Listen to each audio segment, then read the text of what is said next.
தமிழ் நிறம் நேயர்களுக்கு அன்பு வணக்கம். மீண்டும் உங்களை சந்திப்பதில் மிகுந்த மகிழ்ச்சி. இன்றைக்கு நம்மிடையே அரசியல் விமர்சகர் டாக்டர் காந்தராஜ் அவர்கள் நம்மோடு இணைந்திருக்கிறார். வாருங்கள் நேயர்களே, சார்ட்ட பேச. வணக்கம் சார். சென்னை உயர்நீதிமன்றத்தில் நேற்று ஒரு மிக முக்கியமான ஒரு வழக்கை அவசர வழக்கா எடுத்துட்டேன். அதில் திமுகவுடைய மூத்த வழக்கறிஞர் வில்சன் அவருடைய மைக் ஆஃப் பண்ணப்பட்டதா அவர் சொல்றாரு. துணைவேந்தர்கள் தொடர்பான அந்த வழக்கு அதை எப்படி பார்க்குறீங்க சார்? அதில் பற்றி நம்ம கவலைப்பட வேண்டிய அவசியம் இல்லை. சுப்ரீம் கோர்ட்டு கொடுத்த உத்தரவு அவர் கீழே வேலை பார்க்குற ஜட்ஜி சரி இல்லை, நீ என்னடா கொடுக்குறதுன்னு சுப்ரீம் சீஃப் ஜஸ்டிஸுக்கு மேலே அவர் இது பண்ணியிருக்காரு. இந்த நீதிபதி, சென்னை உயர் நீதிமன்ற நீதிபதி சீஃப் ஜஸ்டிஸ் ஆஃப் இந்தியா கொடுத்த ஜட்ஜ்மெண்ட்டை தப்புன்றார். அவங்க தான் பார்த்துக்கணும். அது எப்படி சார்? அப்படிலாம் பண்ணலாமா சார்? பண்ணக்கூடாது. அவர் பண்ணுறாரு. அவர் தான் நெத்தியில் பட்டை போட்டுக்கிட்டு உட்கார்றாரு. அப்படிப்பட்ட ஆள் எப்படி அந்த மத அடையாளங்களை அவ்வளோ பட்டையாக போட்டுக்கிட்டு வரலாமா ஒரு ஜட்ஜி? வரக்கூடாது. எப்படிங்க அந்த உங்கள் மத அடையாளத்தை காட்டிக்கிட்டு வந்தீங்கன்னா உங்கள் வேற்று மதத்துக்காரருக்கு நீங்கள் நேர்மையாக ஜட்ஜ்மெண்ட் கொடுப்பீங்கன்னு எப்படி நான் நம்புறது? உங்களுக்கு மனசுக்குள்ளார இருக்கலாம், நீங்கள் பாக்கெட்டுக்குள்ளார வச்சுங்க. அவ்வளோ பெரிய பட்டையை போட்டு வச்சுக்கிட்டு வந்தீங்கன்னா என்ன அர்த்தம்? மாற்று மதத்தை சேர்ந்தவங்களுக்கு நீங்கள் நேர்மையாக நீதி கொடுப்பீங்கன்னு என்ன இருக்குது? அவர் ஏதோ ஒரு திட்டம் போட்டு பண்ணியிருக்கார். சீஃப் ஜஸ்டிஸுக்கு தான் அவமானம். அவங்க தான் சொல்லணும். 142 ரூல் பிரகாரம் போட்டு பிரசிடென்ட் ஆஃப் இந்தியா கேள்வி கேட்கக்கூடாதுன்னு சொல்லிட்டாங்க. உங்களுக்கு கேள்வி அது 10 கேள்வி கேட்டாங்க, உங்களுக்கு அனுமதி கிடையாதுன்ட்டாங்க. ஆமாம். அதை அந்த பிரசிடென்ட் ஆஃப் இந்தியாவோட பெரிய ஆளுங்களாம் இந்த 2 ஜட்ஜும் இருக்காங்கன்னு அர்த்தம். யாரா இன்னைக்கு இந்தியாவுடைய மிகப்பெரிய ஆளுனாக்கா ஜிஆர் சுவாமிநாதனும் லட்சுமி நாராயணன். அவங்களுக்கு கீழே தான் மோடியிலேருந்து எல்லாம் இருக்கிறதா அர்த்தம். அது சுப்ரீம் கோர்ட்டு தான் அதை பத்தி கவலைப்பட்டு ஸ்டாலினுக்கு எல்லாம் இவங்க அதை பத்தி பேச வேண்டிய அவசியமே எல்லாம் முடிஞ்சு போயிட்டல சார். ஸ்டாலினுக்கு இந்த துணைவேந்தர்கள் நியமனம் இனிமே அதெல்லாம் ஒண்ணுமே முடியாது. அப்ப சீஃப் ஜஸ்டிஸ் பைத்தியக்காரனா? இந்த ஜட்ஜ்மெண்ட் ஏத்துக்கலாம், அந்த ஜட்ஜ்மெண்ட் ஏத்துக்கலாம். சீஃப் மினிஸ்டர் தீர்மானம் போடுறாரு, கவர்னர்கிட்ட போச்சு, கவர்னர் நிறுத்தி வச்சுட்டாரு. உங்களால ஒன்றும் பண்ண முடியலையே. கவர்னர் தானே பெரியவர்னாச்சு. அதை நான் ரத்து பண்ணுவேன்னு நீங்கள் சொல்ல முடியுமா? அது மாதிரி தானே சீஃப் ஜஸ்டிஸ் கொடுத்த தீர்ப்புக்கு இவர் எதிர்த்து கொடுத்தாங்க. இந்த தீர்ப்பை யார் ஏற்றுக்குவாங்க? எப்படி ஏற்றுக்க முடியும் சார்? அதுல நமக்கு என்ன ஒரு சந்தேகம் இருக்குன்னா, அது ஒரு பொதுநல வழக்கா பதிவு பண்றாங்க. குறிப்பா ஒரு கோடை காலத்துல இவ்வளவு அவசரம் காட்டுவாங்களா? அதுலயே தெரியுது இல்ல, இந்த கேள்வியிலே உங்களுக்கு தெரியுது இல்லை. எதிர்கட்சி அந்த டிஃபெண்டிங் லாயருடைய இதை மைக்கை ஆஃப் பண்றீங்க. டெலிபரேட்டாக பண்ணுறாங்க. என்ன பண்ணுறதை பண்ணிக்க, நான் எல்லா வேலையும் பார்க்குறேன். ஏதோ ஒரு பெரிய பின்னணி கொடுத்து அவங்கள இது பண்ணியிருக்காங்க. சரி, என்னங்க எல்லா கேஸும் உங்களுக்கு எகென்ஸ்டாக போயிட்டு இருக்குது. நீதிபதிகள் பூரா காலை வர்றாங்க. அதுக்காக தான் ஒரு இது பண்ணி இதை எங்களால் இப்படியும் பண்ண முடியுன்றதுக்காக ஒரு மிரட்டலுக்கு தான் இதை பண்ணுறாங்க. எப்படி எல்லா கேஸும் என்ன சார்?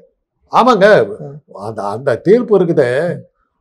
மத்திய அரசுக்கு விழுந்த மிகப்பெரிய அடி சுப்ரீம் கோர்ட்டுக்கு 142 கொடுத்த இது வெறும் துணைவேந்தர்னு பார்க்காதீங்க, கவர்னரே காலி ஆயிட்டாங்கல்ல. அவங்களுடைய அதிகாரமே கவர்னர் வச்சு தானே பண்ணிட்டு இருந்தாங்க. அதுவே போயிடுச்சு. அப்புறம் ஒன்றிய அரசு பல்ல புடுங்க போட்ட பாம்பு மாதிரி ஆயிடுச்சு. சரி, பிரைம் மினிஸ்டர் வந்தா வரவேற்க கூட போக வேண்டியது இல்லைங்கிற மாதிரி ஆயிப்போச்சு. அந்த அளவுக்கு நேரமும் மாறி போச்சு. 142 கொடுத்து இது பிரசிடென்ட்டு சொல்றாங்க, நீ கேள்வி கேட்க முடியாதுன்ட்டாங்க. பிரசிடென்ட் தான் ஹையஸ்ட் அத்தாரிட்டி, உன்னாலேயே முடியாதுன்ட்டாங்க. அப்புறம் இந்த 2 பசங்க கொடுக்குறானுங்கன்னா என்ன அர்த்தம்? ஏதோ சின்ன பையன் கல் எடுத்து விட்ட மாதிரி தான், மூஞ்சல் கொண்டு விட்ட மாதிரி தான். இதை வச்சுட்டு கொஞ்ச நாள் பேசிக்கிட்டு இருக்கலாம். அது ஆட்டோமேட்டிக்காக போயிடும். சார், இப்போ இந்த தீர்ப்புகள்லாம் பார்க்கிறப்ப குறிப்பா சிதம்பரம் கோயில் அர்ச்சகருக்கு வந்த தீர்ப்புகள், சவுக்கு சங்கர், மாரிதாஸ் அவங்களுக்கு வந்த தீர்ப்புகள்லாம் பார்க்கிறப்ப இது ஏதோ ஒரு விஷயத்த, ஏன்னா இப்போ நீங்க சொன்ன மாதிரி ஒரு பக்கத்து ஆதரவு அந்த இதுக்கு எதிராகவும் ஒரு பக்கத்து ஆதரவாகவும், இதை எப்படி சார் நம்ம புரிஞ்சுக்கிறது? சனாதனத்துக்கு ஆதரவாக இப்போ சனாதனம் பயங்கரமா உழுந்துகிட்டு இருக்குதுங்க. எல்லா இடத்துலையும். ஆமா, எல்லா இடத்துலையும் உழுந்துகிட்டு இருக்குது. போற இடத்துல எல்லாமே எதிர்மறையான தாக்குதல்கள் வந்துகிட்டு இருக்குது. காப்பாற்ற வேண்டிய ஒரு டெஸ்பரேட் நிலைமைக்கு அவங்க போயிட்டாங்க. மீடியாக்கள் தான் அவங்க கையில் இருந்து, மீடியாக்கள் இன்னைக்கு அவங்கள விட்டு போயிடுச்சு. அதனால அந்த பிரச்சாரத்தின் மூலமா ஒண்ணுமே பண்ண முடியல. எங்க பார்த்தாலும் பல்வேறு வகையான தாக்குதல்கள் நடக்குது. இந்தியா முழுக்க நடக்குது.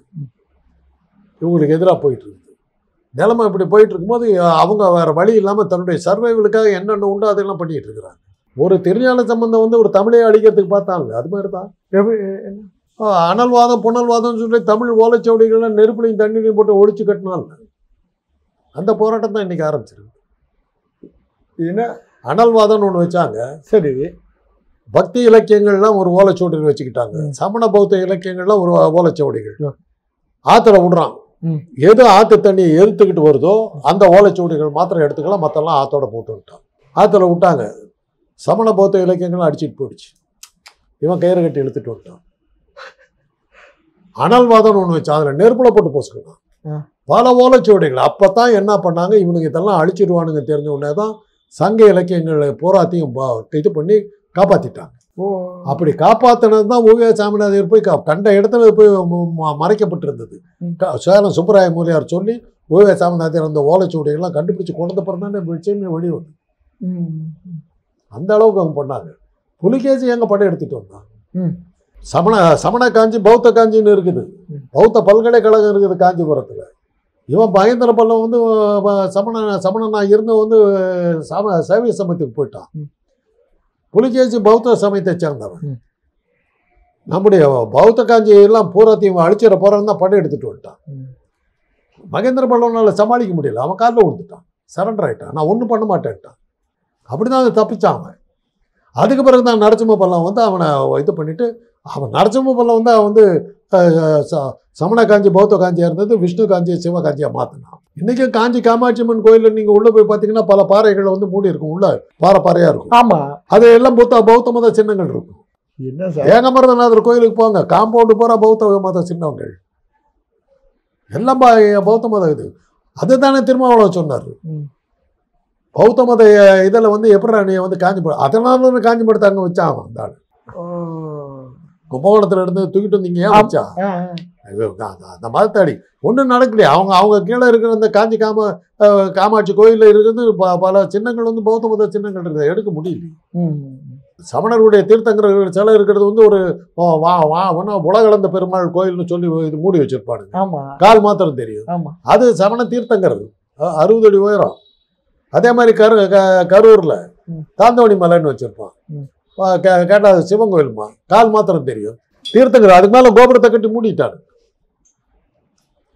திருவண்ணாமலை சமணர் பள்ளி, அங்க லிங்கத்தை கொண்டு போய் வச்சா மணல் லிங்கம் நிக்கல. மூலவருக்கு அபிஷேகம் கிடையாது திருவண்ணாமலை. ஆமா, மூலவருக்கு அபிஷேகம் கிடையாது. அதேதான் சிதம்பரம் கோயில் சமணர் பள்ளி. இவன் போய் நடராஜரை வச்சான். இவனுக்கு பார்த்தா நீ எவன் கோயில்ல நீ உங்க சாமி வச்சா நான் விட மாட்டேன். அவன் கோவிந்தராஜன் வச்சான். மூல விக்கிரகம் கிடையாது. அவங்க வந்து சிதம்பரம் ரகசியம் என்னன்னு பார்த்தீங்கன்னா திறந்து பார்த்தீங்கன்னா வெட்ட வெளி. ஏன்னா சிதம்பரம் இது சமணர்களுக்கு வந்து கடவுள் கிடையாது, நீங்க தான் கடவுள். அன்பே சிவம், அன்பே சிவம், நீதான் கடவுள். அந்த சிதம்பரம் ரகசியம் இதான். நீங்க போய் கேட்டு பாருங்க. அந்த திறந்து விடுவாங்க, திறந்து காட்டுவாங்க. உள்ள ஒரு வெட்ட வெளி.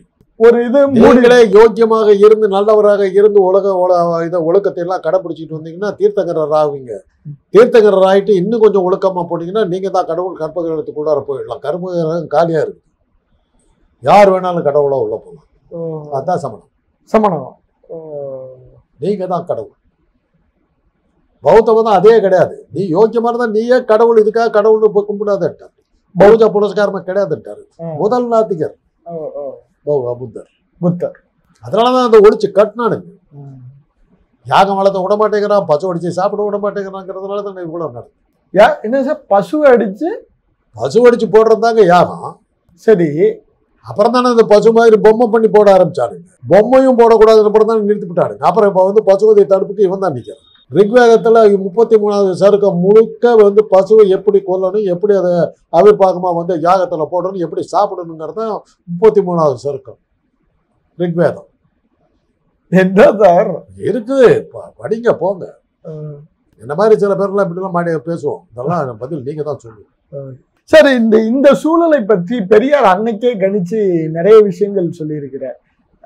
அது என்ன சார், அவர் என்ன சொன்னாரு, நீ சட்டக்கிட்டம்லாம் போடுவியா, கோர்ட்டை ஜட்ஜின்னு வந்து ஒரு பாப்பா உட்காந்துருப்பா, எல்லாத்தையும் ஒழிச்சுக்கிட்டு போயிடுவார். இன்னைக்கு அதான் நடந்துட்டு மதிவதனி அதானே சொல்லிச்சு. அந்த பொண்ணு அதானே சொல்லிச்சு. 234 தொகுதிகளில் வெற்றி பெற்று வந்து சட்டமன்றத்தை தீர்மானத்தை நிறுத்தினா உன் ஜாதிக்காரன் கவர்னர் உட்காந்துட்டு அனுமதி கொடுக்க மாட்டேங்கிறான். அதை எழுத்துக்கிட்டு கோர்ட்டுக்கு போனாக்கா அங்கே ஜட்ஜுங்கிற பேரில் உன் ஆளு தான் உட்காந்துருக்குறான். அப்படின்னு உங்களை நாங்கள் புறக்கணிக்கிறோமா? எங்களை ஒரு அதிகாரமும் இல்லாத ஒரு இது இல்லாத நீ வந்து எங்களை வந்து மிரட்டிக்கிட்டு இருக்கிற. 3 கோடி பேரை வந்து ஒரு 30,000 பேர் கொண்ட ஒரு கூட்டம் மிரட்டிக்கிட்டு இருக்குது. அதான் நடக்குது. அதான் உண்மை. இன்னைக்கு அது பட்டவர்தான் தெரிஞ்சு போச்சு. பட்டை தீட்டிட்டு ஒரு ஆள் வந்து உட்காந்துட்டு சுப்ரீம் கோர்ட் ஜட்ஜியை கேள்வி கேட்குறான். அப்படின்னா என்ன எங்கே போகுதுன்னு பாருங்க. இதெல்லாம் என்ன அடையாளம்னா பாஜக ஒரு பெரிய இக்கட்டான சூழ்நிலையில் அவங்க மாட்டிக்கிட்டு இருக்காங்கிறதுக்கு இதெல்லாம் ஆதாரம். பெரிய ஒரு நெருக்கடியில் இருக்காங்க. மிகப்பெரிய நெருக்கடியில் மட்டும் அவங்களோட கடைசி இதுதான், கடைசியா இது மாதிரி தான் இதெல்லாம் பண்ணிட்டு இருக்காங்க. அதுதான் இது காரணம். அப்படி என்ன சார் தெரியல, தெரிஞ்சா நான் சொல்லிடுறேன். ஏதோ ஒரு பெரிய சிக்கல்ல சிக்கியிருக்காங்க. இந்தியா முழுமைக்குமா? இந்தியா முழுமைக்கு. அதான் அவங்க போட்டிருக்கிற கமிட்டி எல்லாம் பார்த்தாவே அது மாதிரி தானே தெரியும். 10 நாடு 20 நாடுகளுக்கு கமிட்டி போட்டு அனுப்புறாங்க. அப்படின்னா என்ன அர்த்தம்? அந்த 20 நாடு பாகிஸ்தான் ஆதரிக்கிறது அர்த்தம். இந்த ஆங்கில நீங்க ஏன் பாக்கல? இல்ல எப்படி எல்லாத்துக்கும் ஒவ்வொரு ஊருக்கும் போய் பாகிஸ்தான் என்னத்துக்கு சொல்ல போறீங்க? அவன் பாகிஸ்தான் நல்லவன் நினைக்கிறதா இருந்தா அங்க போறீங்க நீங்க. ஆக உலகம் முழுவதும் உனக்கு எதிர்ப்பா இருக்குது. நான் இதுவரை நம்ம சுத்தி இருக்கிற 4-5 நாடுகள் தான் எதிர்ப்பா இருக்கு. இப்ப நீ கமிட்டி போட்டு ஒவ்வொரு நாட்டுக்கு நீ அனுப்புறத பார்த்தா இத்தனை நாடுகளும் பாகிஸ்தான் ஆதரிச்சுட்டு தெரியுது. இன்டர்நேஷனல் மானிட்டரி ஃபண்டுங்கிறது ஒரு 40 நாடுகள் அதுல உறுப்பினரா இருக்கு. 39 நாடுகள் ஆதரிச்சு பாகிஸ்தானுக்கு காசு கொடுத்துருச்சு. 39. ஆமா, இந்தியா ஒரே நாடு தான் எதிர்த்து நின்றுச்சு. எப்போ கொடுத்தாங்க தெரியுமில்ல? தீவிரவாத தாக்குதலுக்கு அடுத்த நாள் கொடுக்குறாங்க. ஆக உலகம் முழுவதும் நீ எதிராக இருக்கிற சார். கிட்டத்தட்ட எல்லா நாட்டுக்கும் போய் கட்டி பிடிச்சி தான் கேட்கறாங்க. கட்டி பிடிச்சி என்ன ஆச்சுன்னு கேட்கறாங்க. எத்தனை நாட்டுக்கு போனி என்ன பண்ண அப்படின்னு கேட்கறாங்க. இன்னைக்கு வர மோடி போன நாடுகள் மூலமா ஏதாவது ஒரு ஒப்பந்தம் வந்திருக்குதா சொல்லுங்க பார்க்கலாம். பார்க்காத நாடே கிடையாது. சந்திர மண்டலத்தை தவிர மிச்சம் எல்லா இடத்துக்கும் போயிட்டு இருந்தாரு. அண்டார்டிகா, ஆர்டிக் 2 அங்கே வந்து பெங்குவின் தான் இருக்குது. அங்கே போகல. மிச்சம் எல்லா இடத்துக்கும் போனார். என்ன ஒப்பந்தத்தை கொண்டு வந்த, என்ன தொழில் வளத்தை கொண்டு வந்த, என்ன ஒரு கூட்டாட்சி இது ஒரு ஒப்பந்தங்கள்லாம் வந்தது என்ன பண்ண நீ? சரி, நீங்க சொல்றதே சரி. இப்ப இந்த 20 நாடுகளுக்கு போனதுக்கு பின்னால என்ன இன்னைக்கு வர எந்தெந்த நாட்டுக்கு போனா அந்த நாட்டில் நீ கொண்டு வந்த ஒப்பந்தம் என்ன, என் நாட்டுக்கு அதனால நடந்த நன்மை என்ன? மோடியினுடைய வெளிநாட்டு பயணத்தை பத்தி இன்னைக்கு வரல யாருக்காவது தெரியுமா? எதுக்காக போனான்னு யாருக்காவது தெரியுமா? சரி, நாடு உலகளாவிய நித்யானந்தா நாடு ஒண்ணுதான் பாக்கி விட்டாரு. கைலாசா போகுது. அது அப்படி ஒண்ணு இருக்குதான்னு தெரியல. இருந்ததுன்னா அதையும் போயிருப்பாரு. அப்படி ஒண்ணு இருக்க வாய்ப்பு இல்லையா சார்? எனக்கு அதுல சந்தேகம் இருக்கு. என்ன சார்? அல்ல, அவரு எங்க பேசும்போது நான் கேட்டிருக்கேன். அவர் இங்கே பக்கத்துல தான் இங்கே இருக்காரு. இந்தியா பக்கத்துல தான் இருக்கு. இங்க பக்கத்துல, ரொம்ப பக்கத்துல தான் இங்கே இருக்காரு. டெஃபினட்டா தெரியும். ஏன்னா அவர் பேசும்போது என்னுடைய போன்ல ஒரு தடவை வந்து. சரி, அவர் பேசும்போது அது கடைசியில் பார்த்தா லோக்கல் எல்லாம் தான் இங்க இருந்தோம் பேசுறேன். போன் கால் வந்துச்சு. எங்க எனக்கு தெரிஞ்சவங்க கிட்ட அவர் பேசுவார். போன்ல ரொம்ப நெருங்க பக்தர்கள் அவங்க கிட்ட நேரடியாக பேசுவார். சார், இப்ப இந்த நீங்க சொன்ன மாதிரி இந்த சனாதன சூழ்ச்சி இதிலிருந்து தமிழகம் இந்த நெருக்கடி தொடர்ந்து இருந்துகிட்டே தான் இருக்குமா சார்? இன்னைக்கு ஒரு பிரசிடென்ட் ஆஃப் இந்தியாவே வந்து கேள்வி கேட்கிற அளவுக்கு தமிழ்நாட்டினுடைய தீர்ப்பு வந்து கொண்டுருச்சு. காரணம் தமிழ்நாட்டு சட்டமன்றம் போட்ட தீர்ப்பும் போட்ட வழக்கும் அதுல கிடைத்த தீர்ப்பும் இன்னைக்கு வந்து ஒன்றிய அரசே வந்து நடுமிதம் நிக்க வச்சிருச்சு. என்ன பண்றதுன்னு தெரியாம திரௌபதி மேடத்துக்கிட்ட போய் நிக்கிறாங்க. அவங்கள கேள்வி கேட்கக்கூடாதுன்னு உச்ச நீதிமன்றம் சொல்லிடுச்சு. இன்னைக்கு அப்பேற்பட்ட இக்கட்டான சூழ்நிலைக்கு வந்துருச்சு. அத்தனைக்கும் காரணம் யாருன்னு பாத்தீங்கன்னா ஸ்டாலின் தலைமையில் இருக்கிற திமுக ஆட்சி நேரா நிக்குது. டேவிட் அண்ட் கோலியாத் கதை தெரியும் உங்களுக்கு. என்ன கோலியாத்துக்குன்னு பெரிய ராட்சசன். ஆமா, அவனை ஒன்றும் பண்ண முடியல. டேவிடுங்கிற ஒரு சின்ன பையன் ஒரு கல் எடுத்து போட்டான், செத்து போட்டான் கோலியாத். அது மாதிரிதான் ஸ்டாலின் வந்து டேவிட். ஒன்றிய அரசு மோடி தலைமையில் ஒன்றிய அரசு ஒரு கோலியாத். ஸ்டாலின் தூக்கி போட்ட கல். அவ்வளவுதான். நன்றி சார்.